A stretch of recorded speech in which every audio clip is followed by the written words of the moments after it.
Welcome to the Live Like Eden podcast. I'm your host, Lindsay, and I'm thrilled that you're here. Years ago, out of nowhere, I found myself in a radical shift in consciousness that took me over 20 years to fully wrap my head around. Yes, that's right. It took me a long time, and without any warning, down the rabbit hole of darkness I went. Now I'm here to share with you all the insights of awakening, spirituality, health, the energetic world we're living in, and my absolute favorite topic, just how crazy the ego mind can be. These subjects are designed to help you understand the awakening process, to open your mind, and prepare you for your own unique spiritual journey toward inner peace. So I invite you to sit back, relax, and enjoy today's discussion.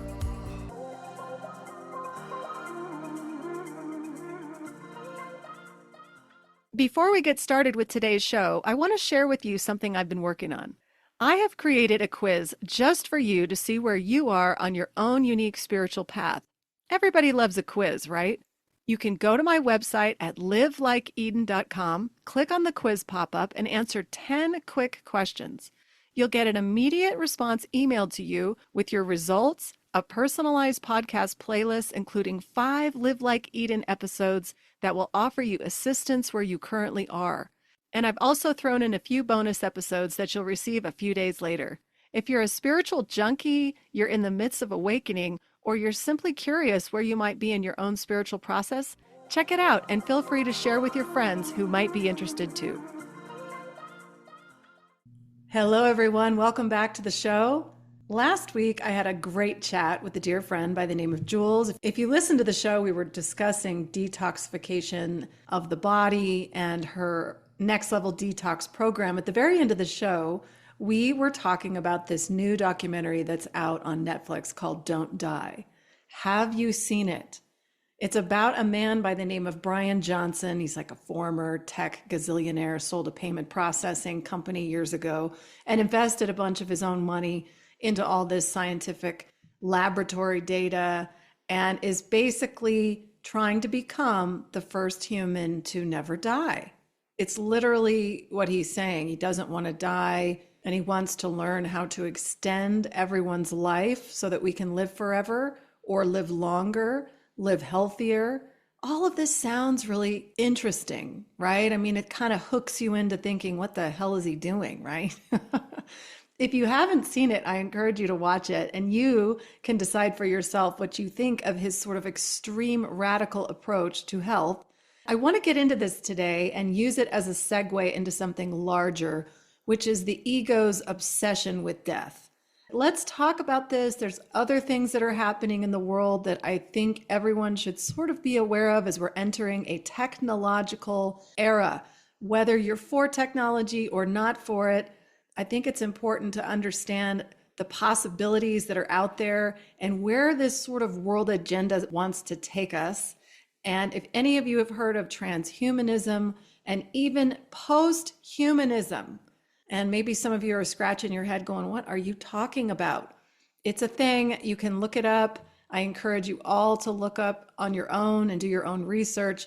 These are things that I am not spending all of my time looking into, but I am aware of them, and I will link a bunch of info in the show notes if it's something you'd like to know a little bit more about and what to watch out for and what might be coming in the future.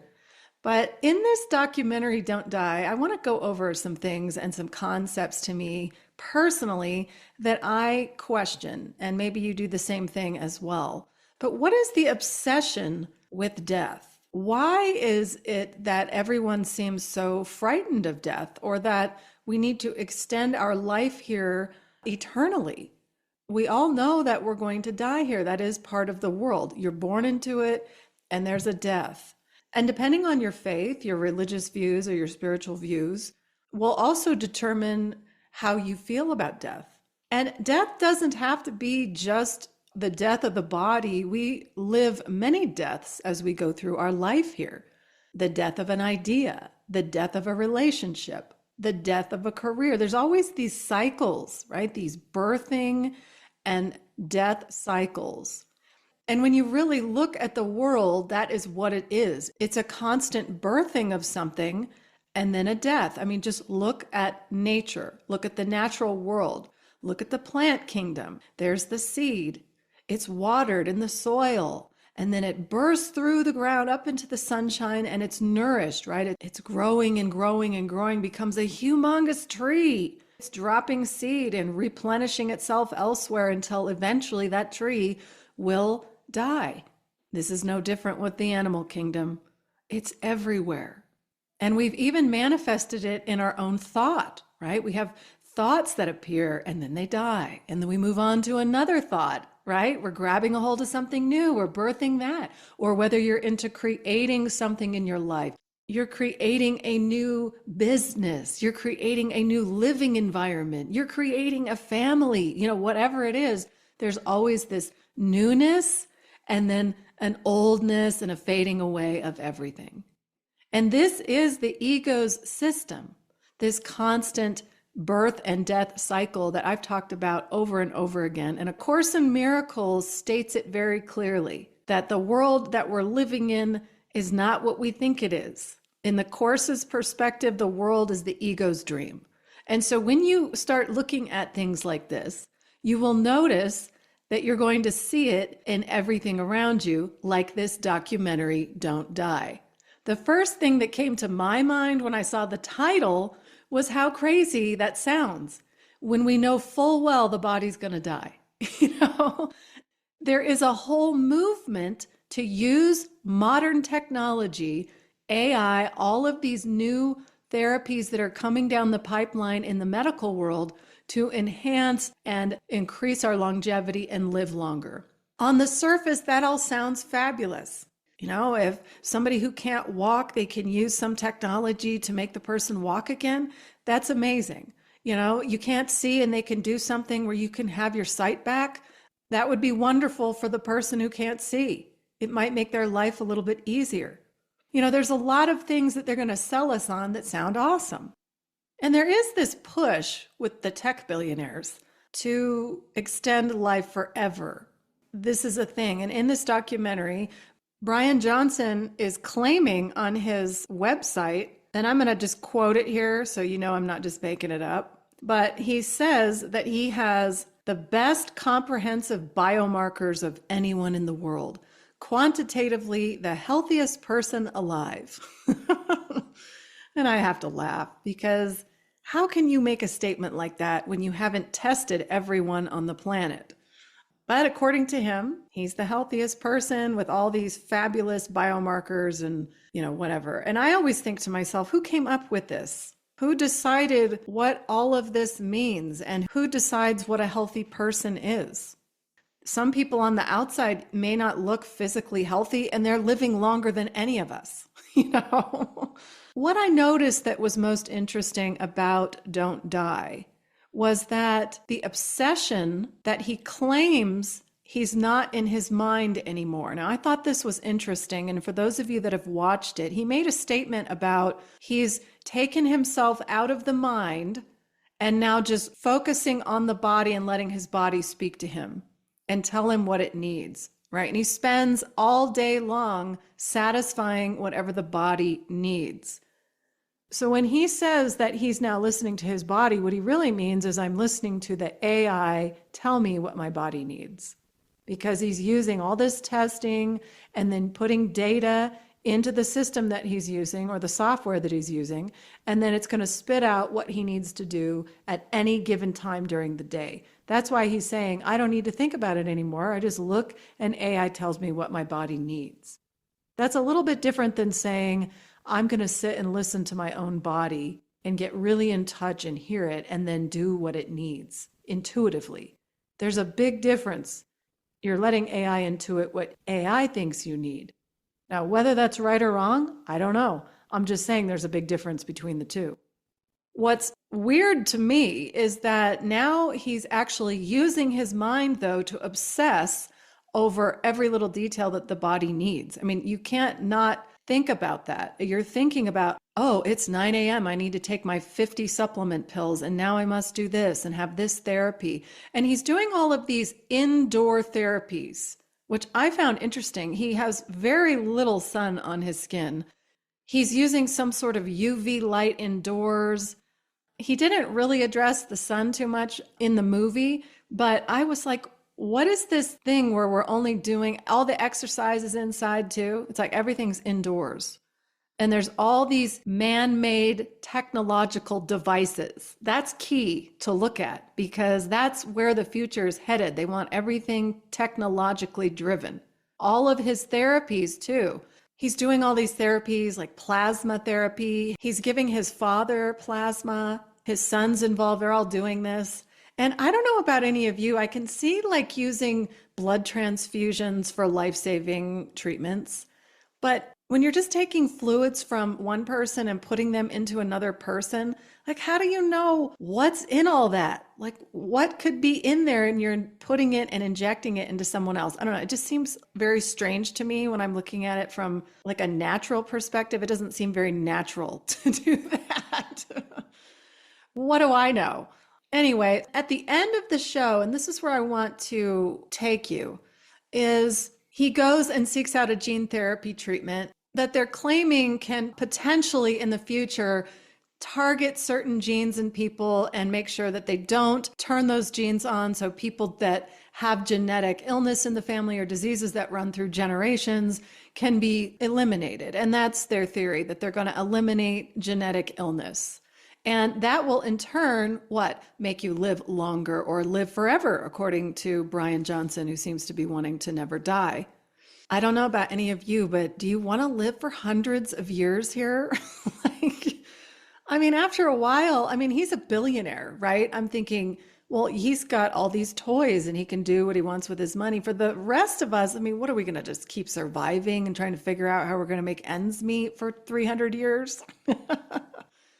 I don't know. It all just seems so far-fetched, so utopian, which is a great segue into this other theory that I want to bring up before I start talking about our real spiritual nature and using A Course in Miracles to do so.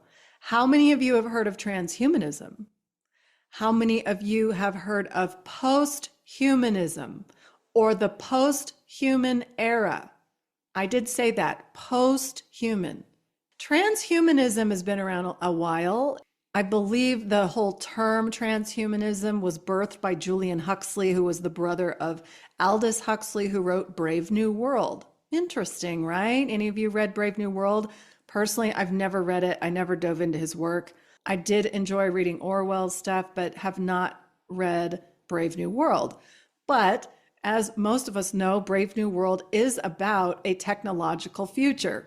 It's about a technologically advanced future where there's genetically bred humans and this whole thing, which actually, come to find out, is actually happening. They are working on all kinds of stuff like this.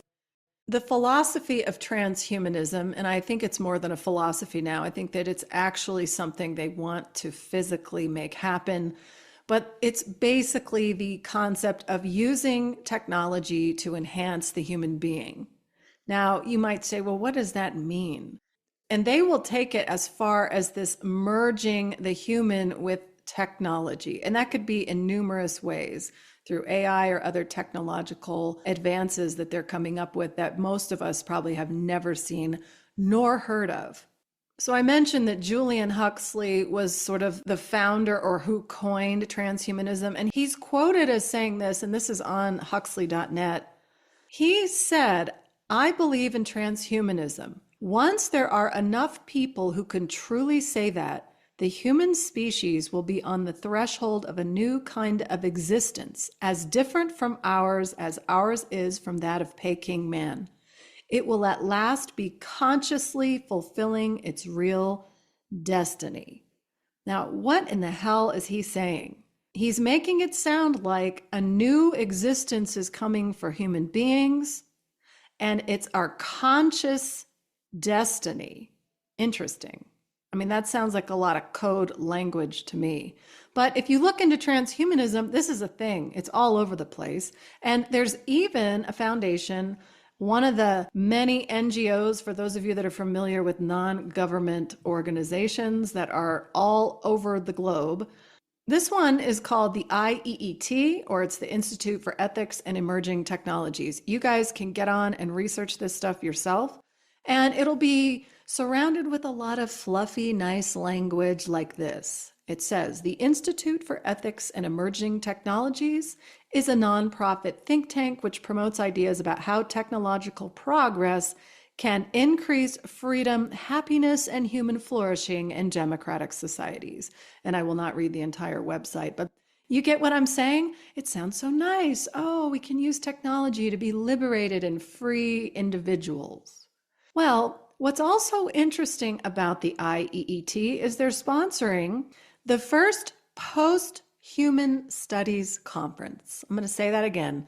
The first post-human studies conference in June in Romania, where they're going to discuss all the different philosophies of transhumanism and this potential for a post-human era. So you might be sitting there scratching your head going, what the hell does that mean, a post-human era? Are we going to knock out all the current human beings? Are we going to be merging humans with computers and forming a new type of human being? That seems to me what I've read where they're going. There's emergence. And now there's going to be a whole new system of defining what a human and a non-human is, all the different laws they'll have to put in place for the non-human. I mean, this is like crazy to me, but it's out there and it's on a global scale. And when I saw the movie Don't Die, it made me think at the very end when they were talking about gene therapies and he's talking about using AI constantly to tell him what he needs to do. And I have to be honest, he doesn't look like a real human to me. I mean, if you look at pictures of him when he is younger, I mean, he doesn't look anything like he did when he was younger. He was a lot heavier, but he doesn't even look like the same guy. The face is totally different. His skin looks really different. I mean, there's something interesting looking about him.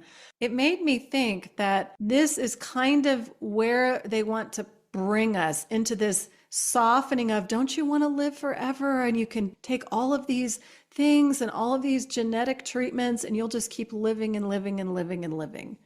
I don't know. What do you think of all of that? It seems to me like you're just kind of playing God. And then the broader issue, which is what I really want to get to now, is this obsession with death.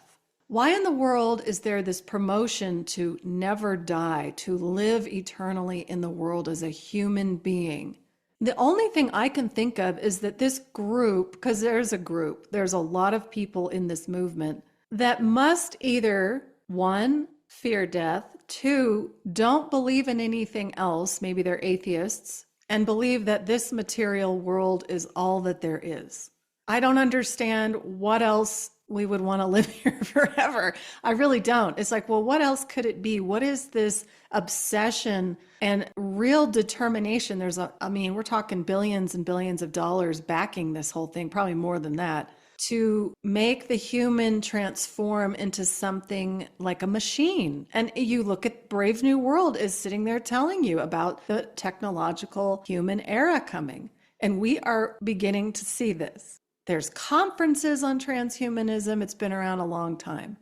It's just now starting to come to the surface a little bit here and there with people like Brian Johnson. Now, I don't know if he's a transhumanist. I don't have any idea. But what he's promoting sounds an awful lot like a spokesperson for that movement, which is transhumanism, which is sort of this merging part. And then they use the terms post-human. See where I'm going? And then all of a sudden it's non-human. It's like a progression, which is going to take years and years and years. It's a strange thing to me. Why does anybody want to control what happens to humanity at all? I don't know. Can't we all just live our lives and do the best that we can and work together? But to orchestrate a huge transformation of a species just sounds totally insane to me. And I'm sure a lot of it's about money and control and power. Just create a smart city, tell everybody it's going to be amazing, tell them you're going to chip them and control their every move, and then they'll have all this modern technology and you'll live forever in the smart city with your daily dose of supplements. Oh, and by the way, you're not going to eat very much. It's just going to be supplements. Oh, can you just see? I should write a fictional novel about that. My whole point in bringing this up is to remind you and emphasize the power of our spiritual nature. The whole point in me even bringing this up is saying we are these spiritual beings inhabiting a body temporarily. How do I know that? Because it's happening all the time. Bodies are born, we live, and then we age and we die. Why we're trying to avoid that, or why there's movements trying to avoid that, I can't 100% know what they think. But it just seems like a real fear of death, of dying, of the unknown, of the afterlife, or fear that there's nothing else. That might be the biggest fear of all for some people, the fearing there's absolutely nothing. So let's extend this physical body and this life as long as possible. That makes sense, right? That makes sense to the ego. It makes sense to the mind. The ego is really afraid of, according to A Course in Miracles, it's afraid of being annihilated. Not just that it won't exist in this body and go on to another life after this in a new form, but complete annihilation, meaning it will not exist at all.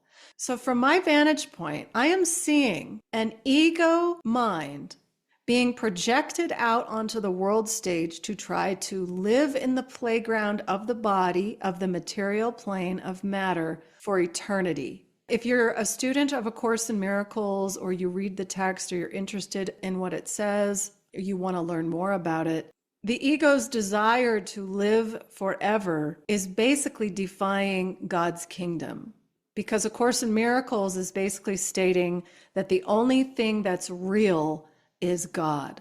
That's it. Everything else outside of God isn't real. That means that everything in this world around us that we see is simply an illusion that our mind is creating, that it's not real.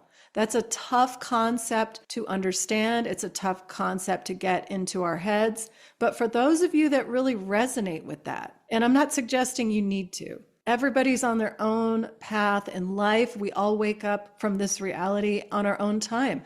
And a lot of us are going to slam that book down and run the other way. If you've ever done that before, where you're reading the course and all of a sudden it's like, wow, I can't go there right now. Then you don't have to. You just live your life. And then there'll be reminders as you keep living and going on your own journey to inner peace. But the course would actually contradict what Brian Johnson is saying. And what he's saying is he's not going to listen to his mind anymore. He's going to listen to his body. Now, I've referenced this before in a couple episodes ago on the quantum immortality. And if you didn't listen to it, you can go back and listen to it there. I referenced how A Course in Miracles breaks up consciousness into a split mind, and that there's the ego thinking mind, which is what A Course in Miracles is saying. And there's the Holy Spirit. So you have the wrong-minded thought system of the ego, which is believing in an unreal world. And then you have the Holy Spirit, which is the reminder of home in God. The Holy Spirit is simply the messenger trying to wake you up to return to your true nature in God. That means completely out of the dream. And A Course in Miracles describes, if you ever read the text, that the mind is what created the world. The original split from God in A Course in Miracles was a split. It became a mind. It wasn't an original split that became a manifestation of a physical reality right away. It was a split and there was a mind. Then that split off into the fragmented world that we're living in, into matter. So when Brian Johnson is saying, I'm going to now just focus on my body, to me, he's actually going further into the ego thought system and making that body more real. He's saying, I want this body to live forever. He's flat out saying that, which is exactly what the ego desires, to live forever in a made-up reality according to A Course in Miracles. Now, you can't say that to a lot of people because the world appears to be very, very real. But just as most quantum physicists and the quantum mechanics of life has proven that this matter that we are looking at is actually not real. It's made up of tiny particles. Science is showing that. And A Course in Miracles is saying the mind did that. Your mind did all of that. So let me take you on a little adventure in your mind. So let's say this, the large universal mind, the collective. People could argue that it's consciousness or that it's the universe or whatever. Let's say that that large universal mind fragmented off into separation, right? It created a world and manifested physicality, matter, body's separation. That's what it created. That's you, that's me, that's this physical universe that we appear to see in front of our eyes. And the more and more we resonate with that separate identity in a body, and we resonate with the body as who we are, we're still on the pathway away from home. We're still on the pathway away from our real nature in God, right? We're buying into the dream still. And this is my opinion. If Brian Johnson in Don't Die is putting all of his focus into a body and trying to live forever, he's still running with the dream. I'm not trying to just single him out. I'm just using it as an example because of this extreme transhumanist, post-human era that people are floating around, that they're still trying to escape reality with a capital R, or God. But when you begin to wake up and you start listening to the spirit within you, that memory of home, or the Holy Spirit, according to A Course in Miracles, you will come out of the body. This does not mean you don't take care of your body, so don't take it this way, but you will start to realize that you are a mind. The mind did all of it, and everything will be happening in your mind. You will understand things now on the level of mind, no matter what happens to your body. Again, I'm going to reiterate, it doesn't mean you don't take care of your body. It doesn't mean you try to make it healthy or listen to it when it's hurting you, or you're in pain, or you need to see a doctor, or anything like that. On the metaphysical level, you are now into your mind and understanding that everything has happened in your mind. So then you retrace your steps and you move back through the mind and eventually back home. So it's kind of like a circle, except eventually you escape the circle entirely. And according to A Course in Miracles, your only reality is God, which has no circle. It has no boundary. It has no place where it is not. When you're truly resonating with the spiritual side of yourself, when you are really connected, and I mean really connected, to the point where it's with you all the time. It's reminding you of things all of the time, that you're working on this relationship, that you're asking for guidance to see things clearly. When you're doing all of this, everything that is happening in the world around you will appear differently to you. You can almost see it for what it is. It doesn't mean you can escape it. It doesn't mean that things won't happen and life won't change in the world, because it will. It always does here. Life always changes. And if the technocrats come along and want to merge humans so we're all cyborgs, I mean, how many movies are out there on machine people, cyborgs? You guys all heard that lady that was all over social media and the news that got up from the airplane and screamed that she goes, "I'm getting off this plane because that is not a human." I mean, everyone ripped her and thought she's crazy, and she sounded like it. I don't know. I don't know who she was sitting next to. I'm just saying there's a lot of information out there that there's an agenda to transform the human being into something mechanical, eternal, technological. My question becomes, there must be another battery running with technology if this is happening, right? Because right now, batteries don't last forever. There's some sort of energy that needs to happen with technology. So what kind of energy is this new techno man going to be running on? Because to me, it seems like, well, when the battery dies, the cyborg dies, right? And let's not forget about this. We all have a computer system built into our energy field, built into the quantum. You could say that the entire field around us, that large expansive field of awareness, that metaphysical field, is a field of intelligence. And we are connected to it, and we receive intuition. It's quite possible that the movement toward a technological age, which seems to be coming, is designed to actually cut us off from our own connection to that intelligence field. Because now, if you watch Don't Die, he's just using AI to tell him what he needs to do with his own body. When we all have intuitive knowledge about what our body needs, if you just listen to it, it's always screaming out that it needs something, right? If it's part of the ego's domain, it's always distracting us with something. You're hungry, you're thirsty, you're tired, you're in pain. It's never ending. And why we can't use our own computer system to nurture the body as needed is beyond me. But introducing more technology and more of our power going over to a little android that's telling me what my body needs is going to keep me from my own intuition, because I'm going to hand it over to the computer. Now, I'm sure there's some great things with technology, and I say this a lot. I like technology. I wouldn't be doing this podcast without it. I wouldn't be able to call and FaceTime my loved ones. I love that feature, So there's awesome things about technology, but they don't necessarily distract me from my own intuitive knowing. You make the time for your own intuition. Set time for yourself if you need to feel that connection of energy flow through the system, to feel yourself sort of expand beyond the body for information. Because if everything, according to A Course in Miracles, started with the mind is still creating this reality, whether we like it or not. I want to read you something from A Course in Miracles. And for those of you that are interested in learning more about the Course, I really recommend that you read the textbook.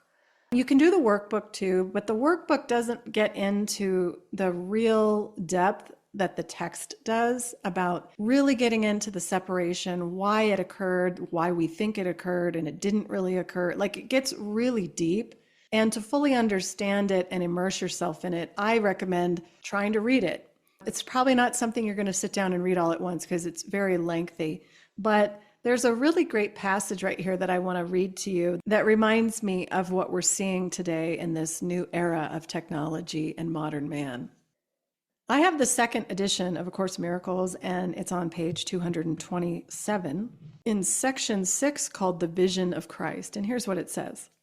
The ego is trying to teach you how to gain the whole world and lose your own soul. The Holy Spirit teaches that you cannot lose your soul, and there is no gain in the world, for of itself it profits nothing. To invest without profit is surely to impoverish yourself, and the overhead is high. Not only is there no profit in the investment, but the cost to you is enormous. For this investment costs you the world's reality by denying yours, and gives you nothing in return. You cannot sell your soul, but you can sell your awareness of it. You cannot perceive your soul, but you will not know it while you perceive something else as more valuable. This to me is beautifully written and funny too, by the way. Don't you love the metaphors of you're not getting any profit with that investment? Basically, what's being said here is that you're putting all of your cards into the world, a world that's not real. Remember the premise of the Course. This is an illusory reality. Your real reality is God. That's really who you are. That's your soul in God. I love this line here that says you cannot sell your soul. You can only lose your awareness of it. What that's also saying is that's impossible. Your soul is always home in God. So it's impossible to hand it over completely because that's an impossibility in reality. But you can lose sight of it. You can totally lose sight of it. You can lose your awareness of that. And it seems if we're all here equally believing in a world that we've all, on some level, lost sight of that because we're here in separation with the ego's system. So you can see all these investments going into perfecting a body that A Course in Miracles would say is not real. Trying to keep your body living eternally is completely missing who you truly are. It's completely missing it according to the Course. Now, it doesn't mean you don't live a healthy life and try to live longer if you want to. It doesn't mean any of that. But underneath it, you are aware of what's really going on. You're aware that your home as a spiritual being is not here, that this is a classroom, a learning experience that you happen to be learning in a body, correct? We're using the body to help us learn what's really happened in our minds. And the whole point of A Course in Miracles is to get us to see that we're actually not bodies, we're actually a mind, and then eventually we'll be home in God. And eventually, all of the lessons that we need to learn, all the things that we still need to forgive, because that's a huge principle in A Course in Miracles, is forgiveness, forgiving those around you, and basically taking it all the way up to that point of separation and forgiving this world that you think you believe in. Forgiveness is what the Course teaches to take you back home, to take you back to your true reality in God. That nothing here is what you think it is. Not even this transhumanist, post-human era is what you think it is. Even if that happened, we aren't really a body. And no matter what, the ego did create life and death, did it not? So even in that era, there will still be the death of what the ego created, and they will rebirth it in some new way. It happens over and over and over again in this world. So whether you're a human being or a cyborg, remember who you really are in the mind. The mind is where all the correction happens. Who are you going to choose as your teacher? Are you going to continue listening to the ego's thought system, taking us further and further away from home, trying to live forever in a body? Or are you going to hear the Holy Spirit's call, that remembrance of home in God, that will take you out of the body and into the mind, which is where the original error occurred? It's like we're retracing our steps, one step at a time, one lesson at a time. Whatever it is that we need to learn, the Holy Spirit guides us to that. And the Holy Spirit does not lose sight of reality. That's its only purpose, is to remind us of home. It's not about making us live in a body forever. It's not about having a perfect body or a healthy, perfect body forever. It's about guiding us back up into the mind, joining with the Holy Spirit so we can return home. That's what A Course in Miracles is all about. Waking us up from what appears to be a matrix of technological advancement, doesn't it? I will link some of this in the show notes for you. Definitely check out Don't Die. It's definitely an interesting thing. And some of the transhumanist and post-human sites that I've discovered, and there's a lot more. You can do tons of research if it's something that interests you to see what might be coming in the future, or what at least they're trying to do in the future. Whether or not it will actually happen, I guess we'll find out. As I mentioned earlier in the show, we all have this innate intuitive wisdom, a very vast intelligence field within and around us that we have access to. So next week, I will sit down with Megan Edge. She's been on the show before. She's going to talk more about intuition, how to learn more about your own intuition, the levels of intuition. It's going to be a great chat, so stay tuned for next week. That'll wrap up today's show. Until next time, I invite you to check out my website at livelikeeden.com. You can sign up for a weekly email reminder when my new podcast and blog comes out, which is every Wednesday. If you are struggling with your own awakening process and you need further assistance or guidance, you can also sign up for a free consult, and I would be more than happy to work with you. If you're enjoying the show, I ask that you share it with others that you think it might benefit. Until next time, thank you so much for listening.